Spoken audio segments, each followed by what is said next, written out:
처음으로 인사드립니다. 안녕하세요, 청취자 여러분들. 재미난 사이다 사연을 들고 찾아온 저는 40대로 뷰티학원 원장직을 맡고 있는 여자랍니다.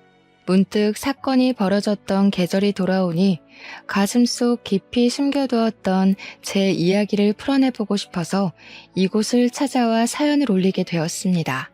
어떻게 보면 파란만장하고 어떻게 보면 한편의 코미디 영화 같았던 제 삶을 최대한 재밌게 풀어내 보겠습니다. 처음부터 끝까지 저와 함께 해주신다면 힘이 날 것 같습니다. 지금부터 제 이야기를 시작할게요. 저는 미용고를 졸업하고 메이크업과 네일아트 자격증, 피부관리사 자격증을 딴 뒤 10년이라는 세월을 현장에서 발에 땀이 나게 뛰며 굴렀습니다. 사실 이 직업이 꾸미기 좋아하는 사람들이 모여 일궈낸 일터라고 생각하실지 몰라도 정말 치열하고 누구보다 바쁘게 살아야 하는 직업이거든요. 유행에도 민감해야 하고 고객들이 원하는 니즈를 정확하게 파악해야 하고 거기다가 스몰 토크까지 완벽하게 해내야 하는 직업이죠. 쉽게 생각하고 뛰어들었다가는 제풀에 지쳐 꺾여나가는 사람이 한둘이 아니랍니다. 현장에서 이리 구르고 저리 구르다가 문득 기본기조차 제대로 배우지 못한 후배들이 고생하는 모습을 보고는 결심하게 되었습니다. 내가 제대로 후배들을 양성할 수 있는 교육기관을 차려보면 어떨까 싶었던 거죠. 그래서 저는 나이 30에 뷰티학원이라는 간판을 달고 교육자의 길을 걷게 되었습니다. 사실 말이 좀 거창하긴 한데 저로서는 무척이나 자부심을 가지고 일을 했기 때문에 조금 오글거리는 표현이어도 참아주시면 감사하겠습니다. 처음에는 현장에서 만난 기본기가 덜 된 후배들을 데리고 시작했는데 우리 학원에서 자격증을 딴 친구들이 승승장구해준 덕분에 학원 명성이 올라가게 되었습니다. 물론 제가 꼼꼼하게 가르치는 부분이 한몫하기도 했지만 운빨도 무시 못했죠. 작은 상가 건물 3층 한편에서 시작했던 학원이 지금은 강서구에서 건물 하나를 통째로 쓸 만큼 번창했습니다. 그러니 제가 얼마나 노력을 하고 잠을 줄여가며 일을 했는지 상상이 가시죠? 제가 자부심 충분히 느낄 만하지 않겠습니까? 이 자리까지 오기 위해 얼마나 노력을 했는지 지금 생각해도 책 5권은 쓸 수 있을 것 같습니다. 20살에 피부관리사 자격증을 따고 에스테틱에서 일을 했을 때 만난 진상들 이야기를 시작하면 벌써 책 1권 뚝딱 나오고요. 저한테 관리를 받고 뾰루지가 났다고 피부과 진료 비용 몇백만 원을 물어내라고 했던 김포에 사시는 40대 아주머니는 평생이 가도 기억할 것 같습니다. 제 마사지를 받고 어깨 뭉침이 풀리기는커녕 50견이 온 것 같다던 아주머니 또한 말이죠. 피부관리실에서 일을 하면서도 네일아트 자격증을 땄던 저는 네일아트 숍을 운영하다 망하기도 해봤습니다. 그 숍이 망했을 때는 정말 세상 모든 짐을 다 짊어진 사람처럼 우울증에 빠지기도 했어요. 벌었던 돈 탈탈 털어 차렸었던 숍이니만큼 빚도 생겨나서 미치는 줄 알았죠. 하지만 바로 메이크업 출장 일을 하면서 그 빚을 갚아나가기 시작했습니다. 돌잔치 출장 메이크업을 나가기도 하고 연예인들 메이크업도 했습니다.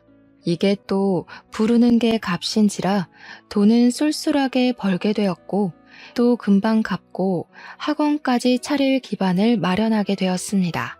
아무튼 제가 학원 원장 타이틀을 달고 후배들을 육성하게 된 지 몇 개월이 흘렀을 무렵 우연치 않은 기회에 남자 한 분을 소개받게 되었습니다.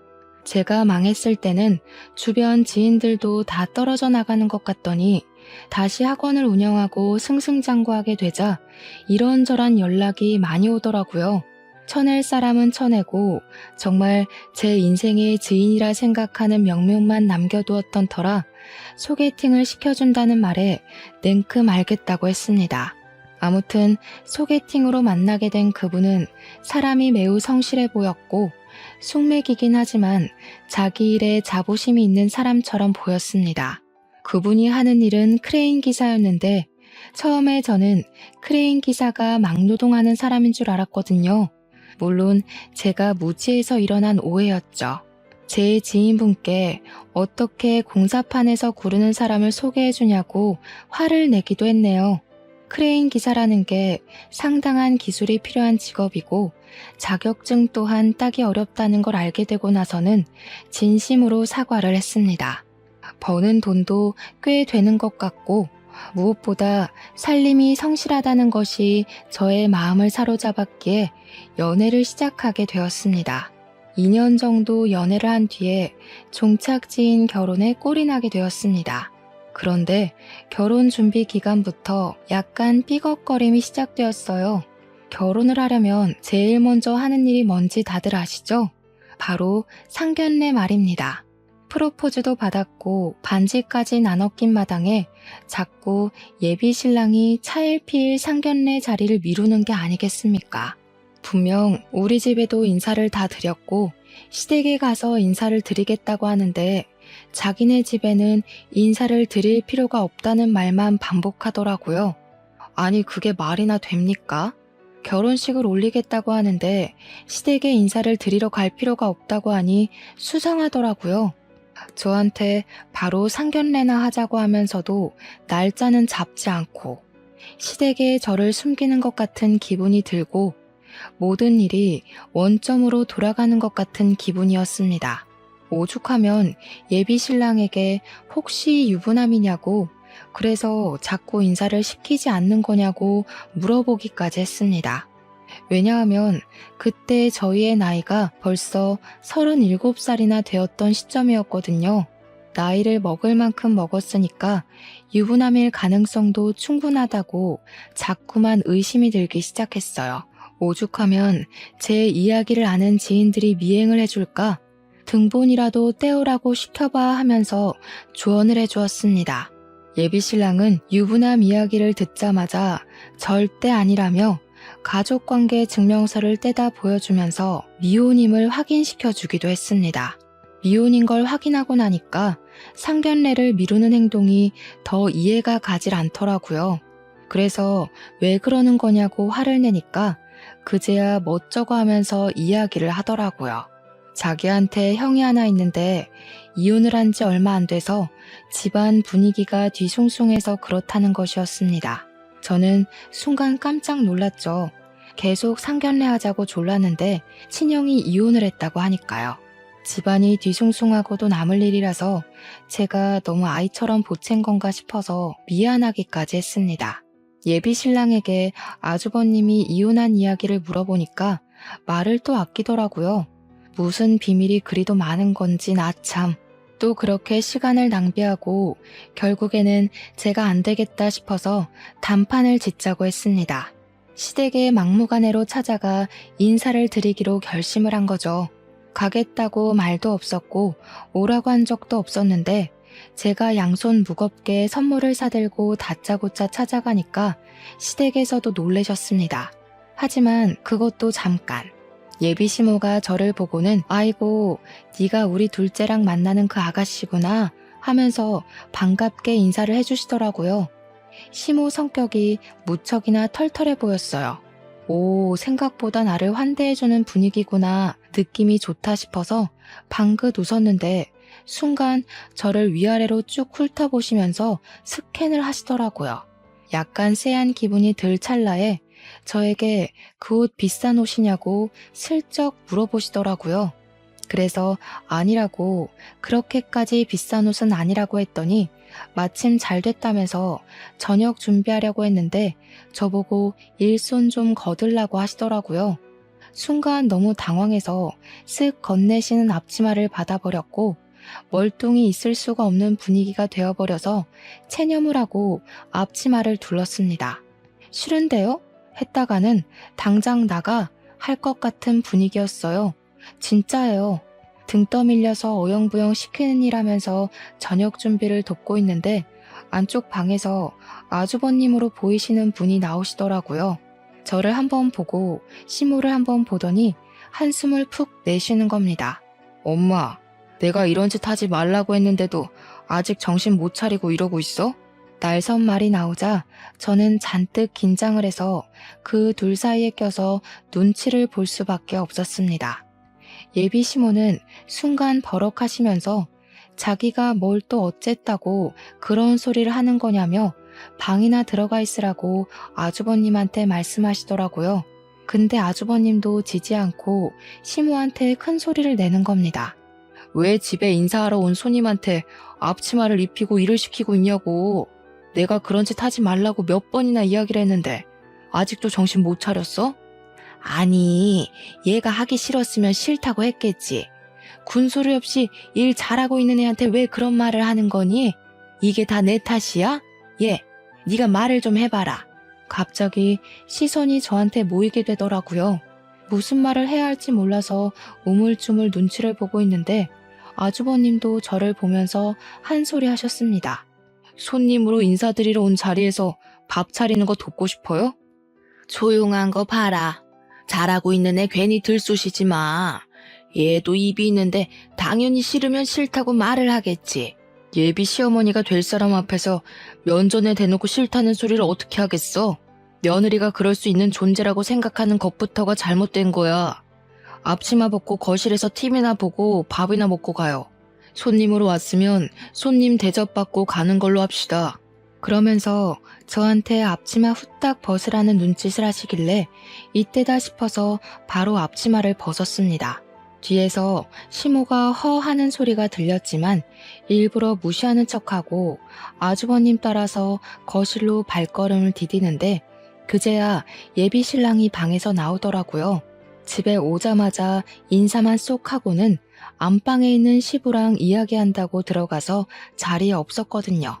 예비 신랑은 이게 다 무슨 소란인가 하는 표정으로 멀뚱히 저랑 시모를 쳐다보고 있더라고요.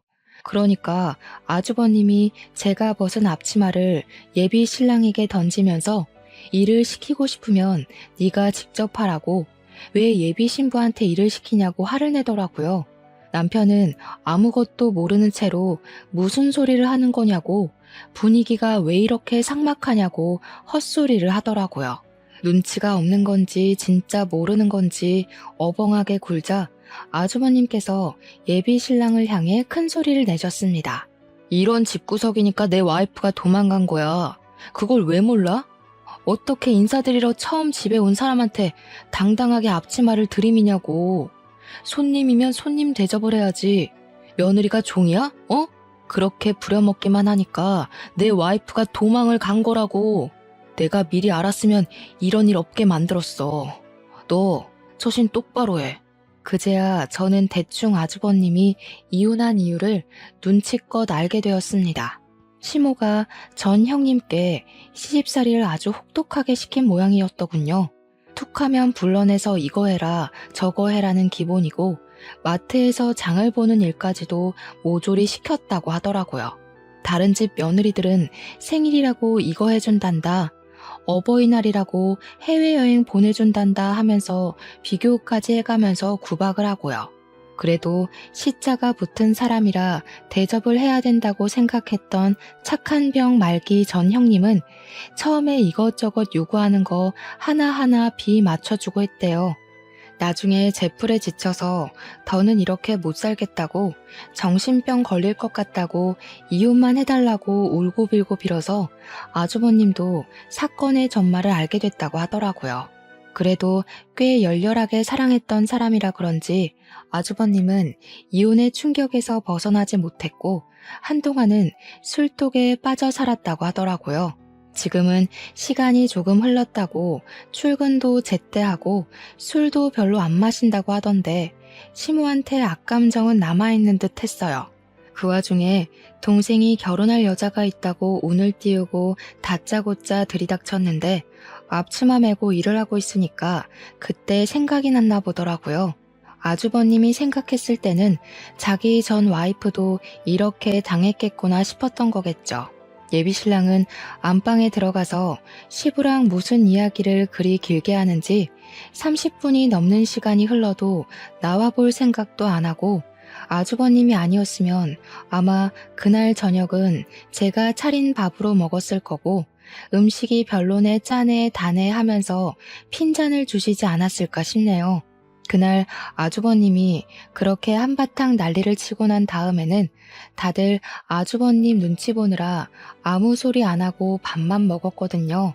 결혼하고 싶다, 상견례 날 잡으러 왔다, 엄청 준비하고 비장한 마음으로 들이닥친 시댁이었는데 그 말이 쏙 들어가더라고요.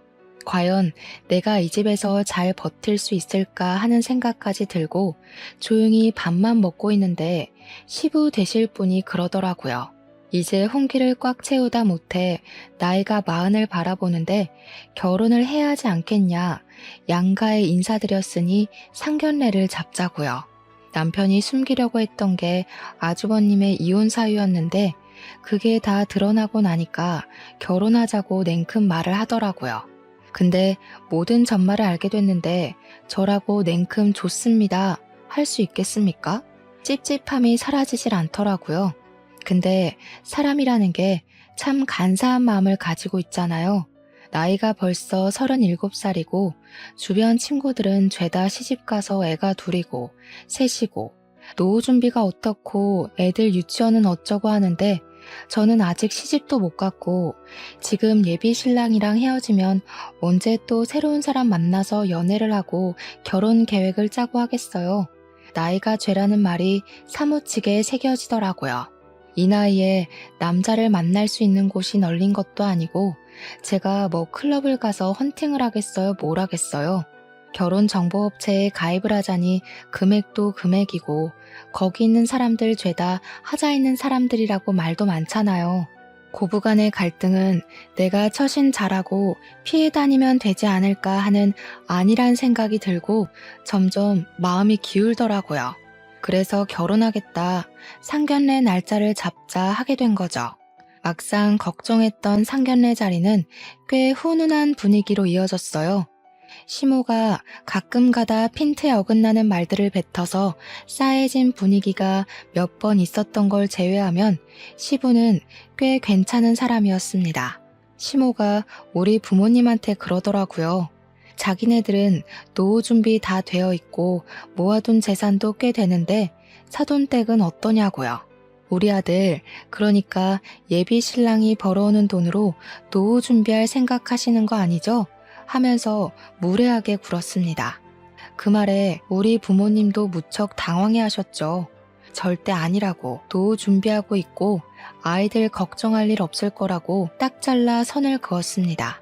근데 그 말을 하시면서 우리 아버지께서 기분이 좀 상하신 것 같더라고요. 시모가 눈치도 없이 거기서 노후 준비를 아직도 하고 있으신 거냐고 늙어서 고생하시네요 했거든요. 아버지께서 딱 잘라서 아직 정정하기도 하고 일은 할 수 있을 때까지 쉬지 않고 할 생각이라고 이야기를 하니까 시모가 늙어서 여행도 다니고 해야지 하는 겁니다. 저는 분위기를 수습하고자 괜히 하하호호 웃었고 아주버님은 정색하며 밥만 드시고 계셨죠. 시모는 촐싹대는 걸 멈추지 않았습니다. 우리 부모님께서 불편해하는 기색을 보이는데도 눈치 없는 예비 신랑은 분위기 파악도 못하고 결혼 이야기만 떠들고 있더라고요. 예단이니 예물이니 신혼여행은 어디가 좋을 것 같고 식장은 여기가 좋겠더라 하면서요. 근데 거기서 시모가 신혼집 이야기를 꺼내면서 아주버님이 살던 집에서 신혼 생활하면 되겠다고 거기가 시부모님 명의 아파트라고 하더라고요. 우리 부모님은 아주버님이 이혼한 걸 몰랐던 터라 그럼 사돈은 어디 가서 사는 거냐고 하니까 시모가 주책맞게 떠들었어요. 지금 큰아들은 우리랑 같이 살고 있어요. 얘가 이혼을 했거든요. 아주버님이 그 소리에 처음으로 무표정한 얼굴을 지우고 인상을 팍 쓰면서 숟가락을 내려놓았어요. 분위기가 점점 이상해지자 우리 부모님께서도 수습하신다고 상심이 크시겠다고 위로의 말을 꺼냈습니다. 근데 시모가 거기서 적당히 하고 멈췄어야 했는데 한 발 더 나아간 거죠. 며느리가 좀 이상한 애였어요. 내가 뭘 어쨌다고 이혼을 하겠다고 그 난리를 쳐댔는지. 아휴, 우리 큰아들이 하루라도 빨리 좋은 여자 만나서 재혼을 좀 해야 하는데 나중에 혼처 자리도 좀 알아봐 주시고 해주세요.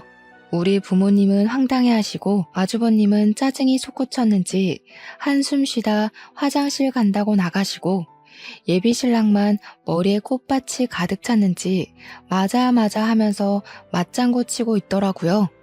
상견례 자리가 어영부영 끝이 나고 인사를 드리고 집으로 돌아오는데 우리 부모님이 엄청 찝찝해 하시더라고요. 진짜 그 집에 시집가도 되겠냐고 몇 번이나 물어보시면서도 노처녀 딸내미 빨리 시집 보는 게 더 먼저라고 생각이 드셨나 봐요. 결국 큰 반대 없이 결혼식 날짜를 정하게 되었고 한복의 드레스에 준비해야 하는 필수 건들은 전부 준비를 했습니다. 우리 부모님께서도 늦음하기 시집가는 딸내미 남들보다 더 차려입으면 차려입었지 덜하진 말자는 주의로 준비를 해주셨어요. 패백은 요즘 돈이 안 된다고 다들 하지 않는 추세라던데 우리 시부모님은 패백 무조건 해야 된다고 박박 우기셨습니다. 웨딩 플래너도 패백을 한다고요? 요즘은 잘 안 하는데 하면서 넌지시 말리는 분위기였지만 시모가 해야 한다는데 어쩌겠어요. 결혼식 당일에는 정말 신부 입장을 어떻게 했는지 기억도 나지 않고 주례사 말씀이며 뭐며 기억나는 게 하나도 없었거든요. 그만큼 정신도 없고 바쁘기도 했고요. 근데 딱 하나 패백만큼은 확실히 기억이 나더라고요. 친척들 많으니까 패백하면 돈봉투 좀 받을 거라고 후원장담을 하시더니 끽해봐야 셋, 넷 정도 오셔서 절 받으시더라고요. 다른 친척분들은 패백은 무슨 패백이야 하시면서 이미 밥 드시러 사라지고 없었습니다. 당연히 인원이 적으니까 절값도 아주 조금 받았죠. 시부모님이 꽤 주실 거라고 돈봉투 두둑하게 준비한 것 같다고 남편이 이야기를 했는데 개뿔 100만 원도 아니고 50만 원도 아니고 20만 원 넣으셨더라고요. 다른 친척분들 절값 봉투까지 합쳐서 50만 원 받았습니다. 저희한테 신혼여행 가서 요긴하게 쓰라고 생색은 다 내시더니 신혼여행 가서 괜찮은 디너 한 끼 먹었더니 모자라더라고요. 아무튼 신혼여행 잘 갔다 와서 선물까지 시댁 친정에 싹 나누고 지인들 만나서 감사 인사 전하고 이제 신혼 시작이다 했는데 말이죠. 글쎄 신혼여행에서 허니문 베이비를 갖게 된 거 아니겠습니까? 신혼은 건너뛰고 바로 육아전쟁에 돌입해야 하는 거예요. 그래도 나이가 벌써 37살인데 하루라도 빨리 아이를 가지는 게 좋겠다는 양가의 바람대로 애가 생기긴 해서 다행이라고 생각하긴 했어요. 시험관을 해야 하지 않을까 고민했었는데 자연 임신으로 생겼다니 꿈만 같았죠. 저는 만사까지 일을 할 생각이긴 했지만 태교에도 집중하고 싶었기 때문에 일을 조금 줄이기로 했습니다. 보통 다른 학원들은 무늬만 원장인 경우가 많은데 저는 직접 강의도 하고 시험 대비반을 집중적으로 봐주고 있었거든요. 태교에 집중하고 싶은 마음에 부원장인 친구에게 양해를 구하고 제가 꼭 해야 하는 강의를 제외하고서는 일을 좀 줄여나가기 시작했습니다. 다행히 수강생들도 제가 임신을 했다고 하니 너무 축하한다며 배려를 해주었습니다. 그러다 보니 여유가 생기기도 했고 남편이 크레인 기사로 일을 하고 있었기에 비가 오는 날에는 일을 하지 못해서 장마철은 내리쉬곤 했거든요. 때마침 여름 끝물에 장마가 시작되어서 같이 영화도 보러 다니고 못다한 데이트도 즐기고 있었는데 어느 날 갑자기 시모에게 연락이 온 겁니다. 그날은 우리 부부가 출산하고 나면 제대로 된 데이트도 못 즐길 게 뻔하니까 임신 기념으로 호캉스를 가자고 한 날이었어요. 호텔에 1박 1정으로 먹고 자고 하면서 수영도 하고 도심을 즐기자고 한 날이었죠. 그날 저녁에 호텔에서 쉬고 있는데 시모한테 전화가 와서는 왜 우리 집에 불이 꺼져 있냐고 아직도 밖이냐고 묻는 겁니다. 저는 좀 당황해서 지금 호캉스를 즐기러 나와 있다고 하니까 갑자기 돈이 썩어나냐고 멀쩡한 집 내버려 두고 왜 호텔에서 자냐고 성질을 부리시더라고요. 저도 할 말은 하는 성격이라 출산을 하고 나면 이렇게 즐길 수 있는 시간이 얼마나 있겠냐고 지금 즐겨야 한다는 육아 선배들 조언에 놀러 나온 거라고 했어요. 시모는 저에게 집에 붙어 있어도 시원치 않을 판에 나간다면서 그렇게 좋은 데 갈 거면 자기한테도 가자고 한마디 물어볼 수 있는 거 아니냐고 하더라고요. 서운해 죽겠다고 저한테 핀잔을 주시는데 우리 부부가 우리 부부 돈으로 즐기겠다는데 시모가 왜 저러는지 이해가 가질 않았습니다. 막말로 시모가 호캉스 즐기라고 돈을 보태주신 것도 아니잖아요.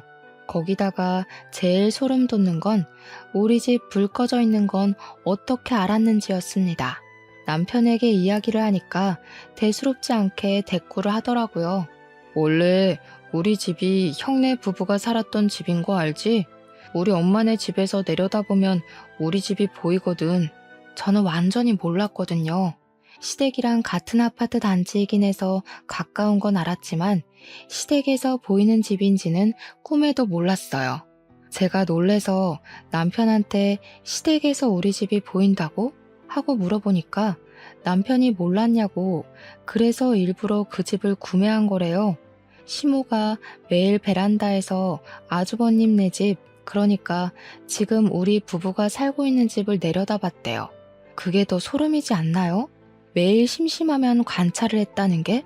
제가 모를 수밖에 없었던 이유는 시댁이랑 저희 집이 바로 앞뒷동도 아니고 한 동을 걸러서 끼고 있는 집이거든요. 구조상 보일 리가 없다고 생각했는데 아파트가 일자로 쭉 세워진 게 아니라 들쑥날쑥 세워진 구조라 저희 집이 딱 걸려서 보이는 거였어요. 그 뒤로도 몇 번이나 시모가 연락 와서는 우리 아들 차가 아직 안 보이는데 우리 아들 퇴근 안 했니? 너네 거실에서 TV 보니? 불은 왜 꺼놨니? 하는 연락이 오더라고요. 제가 시모한테 오죽하면 우리 집 좀 그만 쳐다보라고 소름 돋는다고 이야기를 했죠. 시모가 오히려 저한테 어이가 없다는 말투로 엄마가 아들 집 좀 본다는데 말버릇이 그게 뭐냐고 혼쭐이 나야 정신을 차리겠냐고 하더라고요. 임신해서 진짜 너무너무 스트레스를 받았습니다. 제가 일을 줄였다고 했잖아요.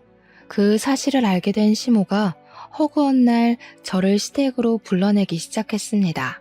아주버님이 알면 화낼 게 분명하니까 출근해서 없는 시간대에만 저를 불러서 배가 슬슬 나오기 시작한 저를 부려먹기 시작했습니다. 어느 날은 이불을 빨아보자고 불렀다며 임신해서 너무 집에만 있으면 안 된다고 하면서 이불을 밟으라고 하질 않나. 생전 안 해먹던 김치를 담그자고 하질 않나. 배가 나와서 쪼그려 앉아있기도 힘든데 다리 퉁퉁 부어가며 그 짓을 했다니까요. 하다 안 되겠다 싶은 마음에 시댁으로 부를 때마다 배가 아파서 못 가겠다고 집에서 쉬어야겠다고 강짜를 부렸습니다. 그러면 포기할 줄 알았더니 집으로 찾아온 거 있죠? 저한테 집안 꼴이 이게 뭐냐면서 잔소리를 해대는데 짜증이 확 나더라고요. 저도 막 나가야겠다 싶어서 소파에 드러누워서는 어머님이 오신 김에 청소 좀 해주시라고 이불도 빨아주시고 커튼도 빨아주세요 했죠. 그랬더니 어디 며느리가 누워서 시모를 시켜먹냐고 가정교육을 그렇게 받았냐고 하는 거예요. 우리 부모님은 부당한 거 참지 말라고 가르쳐 주셨어요. 제가 다른 놈 씨를 뵌 것도 아니고 어머님 손주 품고 있는데 왜 이것저것 못 시켜서 안달난 사람처럼 구세요? 네가 다른 놈 씨를 뵐 수도 있지. 바깥에서 강의한답시고 맨날 밖으로 싸돌아다니지 않았니? 네가 학원을 갔는지 다른 놈이랑 바람을 피웠을지 내가 어떻게 알아? 너 말 잘했다. 애 낳고 나면 바로 유전자 검사부터 할 거니까 그런 줄 알아. 순간 머리가 띵해지면서 내가 지금 무슨 소리를 듣고 있는 건지 이런 취급을 받으면서 내가 살아야 하나 싶더라고요. 이런 오해가 쌓일 만도 한 게 사실은 시모가 하도 우리 집을 들여다보면서 감시를 해대길래 남편이랑 저랑 밖에서 나가노라도 아닌 척 했었거든요. 남편은 일부러 거짓말로 야근 중이야 하고 저는 불 끄고 자고 있어요 하면서요. 근데 시모가 그걸 일일이 다이어리에 체크를 하고 기록을 해둔 게 아니겠어요? 소름이죠. 날짜를 줄줄 부르면서 이 날짜에는 우리 아들이 야근을 했고 저는 불 꺼놓고 집에 없었던 날이고 하는데 와 미치겠더라고요. 내가 너 바람난 거 다 알고 있어. 내가 오죽하면 날짜까지 체크를 했겠니? 우리 아들 상처받을까봐 그동안 쉬쉬하면서 비밀로 했는데 이렇게 터트린 거 잘 됐다. 뱃속에 애 유전자 검사하는 거다 꼭 후회하지 않으시겠어요? 어머님이 뱉은 말 꼭 지키세요. 저도 당당하고요. 어머님 아들 자식 맞으면 앞으로 애 못 볼 줄 알아요. 참나 어디 바람 피우고 나한테 성질을 부려? 기다릴 것도 없다. 당장 이혼시키는 수가 있어? 왜 형님이 이혼해달라고 울고불고 빌고 도망갔는지 알 것 같아요 정말. 감시당하는 거 정신병 걸릴 것 같아서 더는 안 되겠어요. 저는 더 이상 이렇게 못 살아요. 저도 강력하게 제 의견을 피력하니까 시모도 굽히지 않는 제 모습에 열이 받았는지 남편한테 바로 전화를 걸어서는 너 당장 이혼해 하고 소리를 질렀습니다. 남편이 그게 무슨 소리냐고 하던 일도 중단하고 집으로 바로 날아왔더라고요. 저랑 시모랑 한참을 대치하고 씩씩거리고 있는데 남편이 예산일이 아니라는 생각이 들었는지 아주버님까지 데리고 집으로 온 겁니다. 남편이 오자마자 무슨 일인데 이혼 소리가 나오냐고 묻길래 제가 대신 대답했죠. 우리가 몇 시에 들어오는지, 잠은 언제 자는지, 불을 꺼둔 건지 켜둔 건지 다이어리에 하나하나 체크를 하고 있었다더라. 이렇게 감시를 해대는데 소름이 돋아서 너랑 더 이상은 못 살겠다. 그러니까 아주버님이 말 끝나기도 무섭게 아직도 그런 짓을 하냐고 버럭하더라고요. 자기 이혼시킨 것도 모자라서 동생까지 이혼시키고 싶어서 그러는 거냐고 사람이 왜 반성을 하지 않냐고 했어요. 시모는 어이없어 하면서 도대체 자기가 잘못한 게 뭐냐고 아들들 잘 되라고 며느리 바람 피우는 거 잡아냈더니 고마운 줄 모른다고 하네대요. 근데 더 황당한 건 우리 남편이 저를 쳐다보면서 너 바람 피워? 라고 하는 겁니다. 아니 이건 또 무슨 소리인지 머리가 지끈거려서 남편한테 말을 했죠. 무슨 소리라는 거야 진짜. 당신이랑 밖에서 데이트하고 온 날 가지고 지금 그러는 거라니까.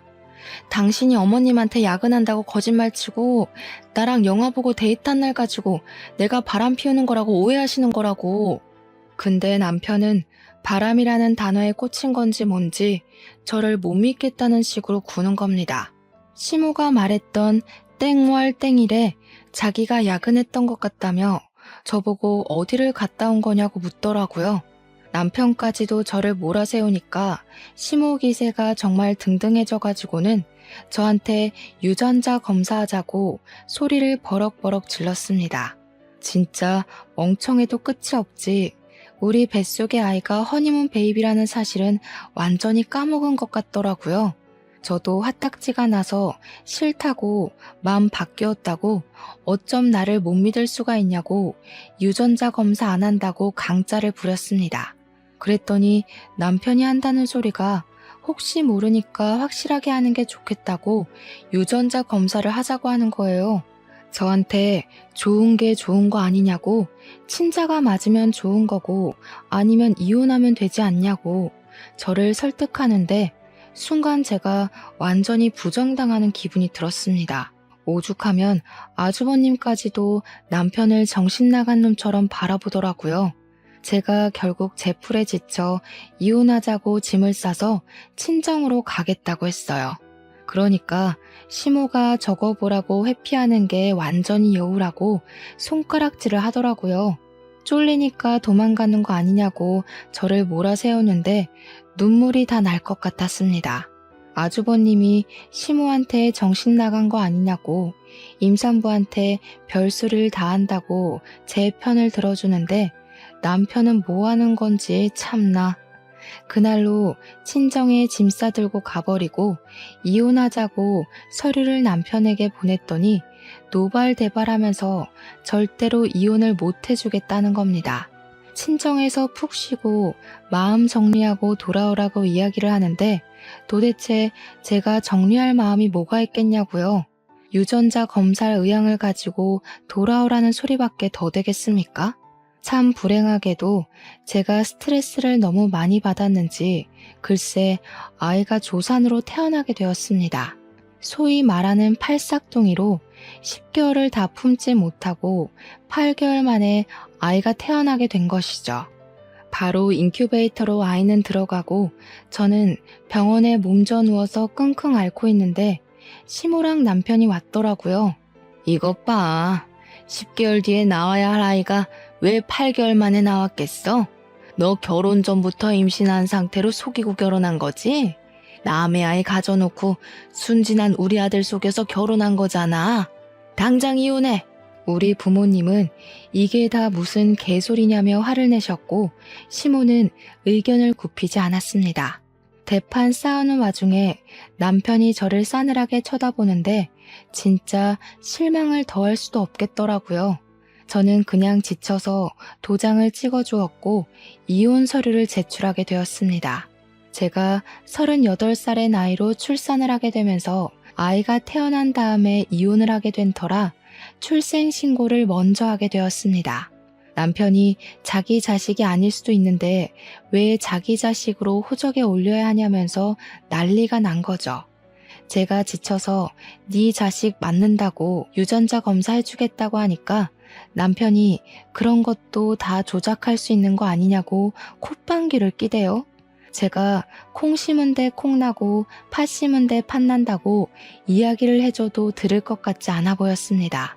나라법이 그런데 어쩌겠냐고 네 자식 맞으니까 인정하라고 몇 번을 이야기를 해도 듣질 않더라고요.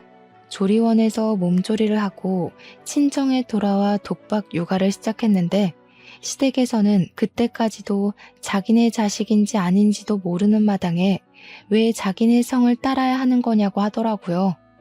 호적에 어떻게든 한번 올려보겠다고 이혼을 미루고 미룬 거 아니냐고 화를 내는데 진짜 이 사람들이랑 무슨 이야기를 하나 싶었습니다. 저라고 그 집 호적에 올라가게 내버려두고 싶었겠어요? 나라법이 그렇다는데 어떻게 합니까? 애는 하루 종일 울지 제 학원은 부원장에게 일임했더니 일을 거지같이 했는지 학원생들이 우수수 떨어져 나가지.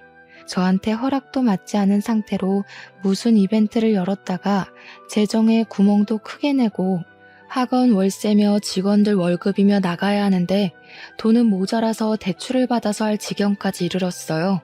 그런 생활이 6개월이나 지속이 되니까 제 몸이 안 아픈 데가 없고 정신도 피폐해졌습니다. 애를 어린이집에 보내놓고 다시 일선에 뛰어들어야 하나 고민을 하고 있었습니다. 그러던 도중 학원 운영은 점점 어려워지고 부원장은 일만 잔뜩 벌인 채로 사직서를 내고 도망을 가버렸습니다.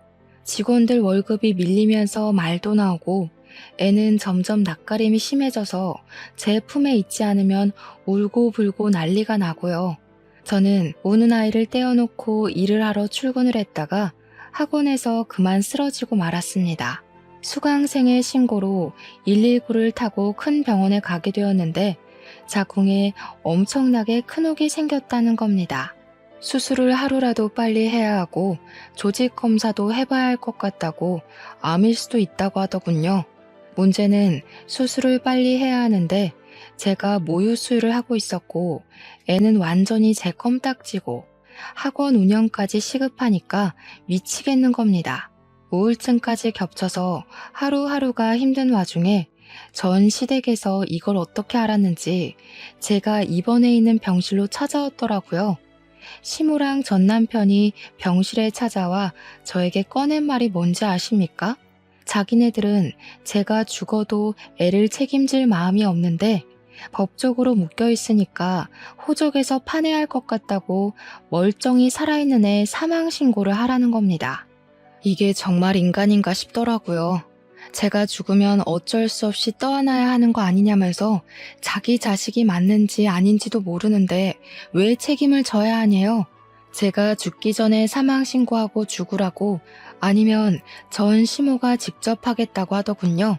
말이 되는 소리를 해라 좀. 멀쩡한 내 자식 사망 신고를 왜 하니? 너 암이라며. 너 죽으면 뭐 애는 내가 키워야 하니? 너 설마 우리 집 재산 노리고 이러는 거야? 뭐라고요?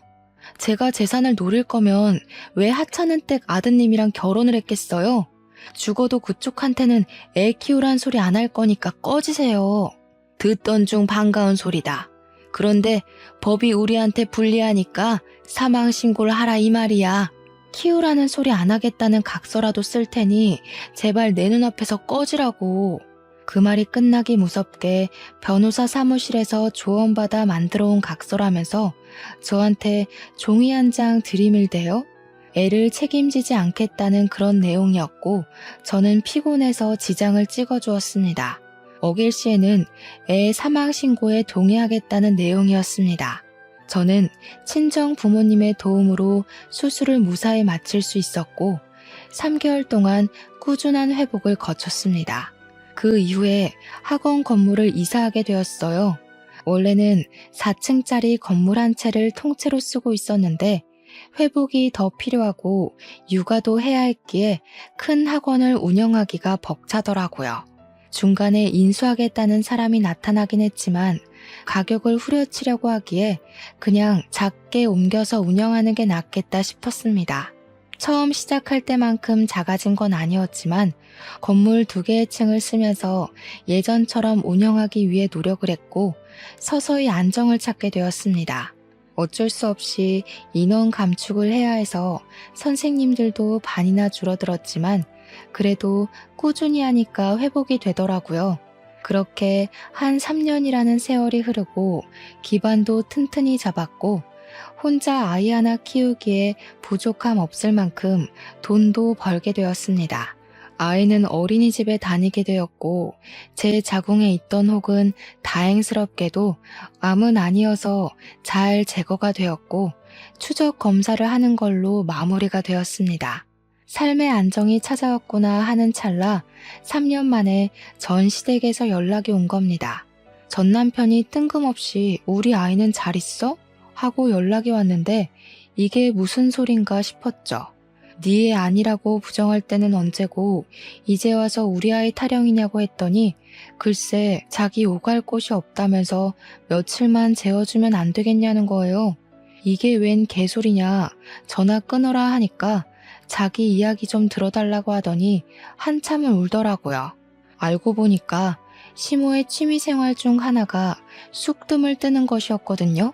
몇 개월 전에 어느 날과 다름없이 쑥뜸을 뜨고 잠이 들었는데 자기도 모르게 뒤척거리다가 이불에 뜸 하나가 덜렁 떨어진 겁니다.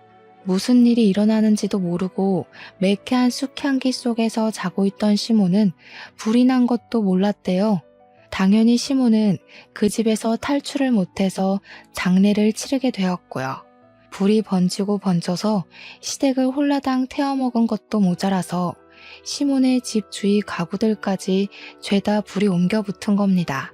다행히 오전 시간이라 빈집이 많아서 사상자는 시모 말곤 없었는데 신고도 그만큼 늦어지는 바람에 피해가 장난이 아니었던 거죠. 화재보험으로 처리를 해도 물어줘야 할 빚이 어마어마하게 생긴 겁니다. 전 남편의 시부는 오갈 곳이 없어지고 빚이 생겨서 그거 갚으러 다니느라 가진 거 다 팔았는데도 부족해서 막노동을 뛴대요. 그 와중에 아주버님은 제가 남편이랑 이혼을 하자마자 시댁이랑 인연을 완전히 끊고 살고 있다고 하더군요.